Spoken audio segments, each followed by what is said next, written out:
வணக்கம், நான் டாக்டர் ரஷ்மி கிருத்திகா. இன்னைக்கு நான் உங்ககிட்ட ஒரு 3 simple Siddha practices for smooth digestion அதை பற்றி தான் பேச போகிறோம். நம்பர் 1, முதல் நாள் சமைத்த கறி அமுதனினும் புசியும். அப்படின்னா முதல் நாள் சமைத்த உணவு அமுதாவே இருந்தாலும் அதை எடுத்துக்கூடாது. எப்பவுமே ஃப்ரெஷ்ஷாக ஃபுட்டை ப்ரிப்பேர் பண்ணி 2 ஹவர்ஸ்க்குள்ளே சாப்பிடணும். அதே மாதிரி ஃபுட்டை ஸ்லோவாக மென்று சாப்பிடணும். இந்த மாதிரி நம்ம சாப்பிட்டுட்டே வரும்போது டைஜஷன் நல்லா இம்ப்ரூவ் ஆகும். எந்த ஒரு டைஜஸ்டிவ் ப்ராப்ளம்ஸும் வராது. நம்பர் 2, கடும்பகல் சுக்கு.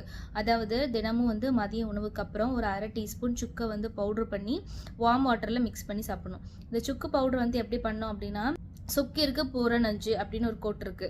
அதாவது என்ன பண்ணோம் அப்படின்னா, சுக்கோட தோலை நல்லா சீவிட்டு அதை பவுடர் பண்ணிட்டு அந்த பவுடரை ஒரு 1/2 டீஸ்பூன் எடுத்து வார்ம் வாட்டர் மிக்ஸ் பண்ணி தினமும் எடுத்துக்கணும்.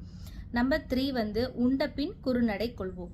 அப்படின்னா என்னன்னா, தினமுமே ஒவ்வொரு மீல்ஸ்க்கு அப்புறமா ஒரு 10 to 15 மினிட்ஸ் ஒரு ஷார்ட் வாக் போயிட்டு வரும்போது டைஜஷன் நல்லா நடக்கும். இந்த 3 சிம்பிள் சித்தா ப்ராக்டிசஸை தினமும் ஃபாலோ பண்ணிட்டு வரும்போது படிப்படியாக டைஜஷன் இம்ப்ரூவ் ஆகிறத நீங்கள் பார்க்கலாம். சித்தா மருத்துவம் ஒரு மருத்துவம் மட்டுமல்ல, அது ஒரு வாழ்க்கை முறை. தேங்க்யூ.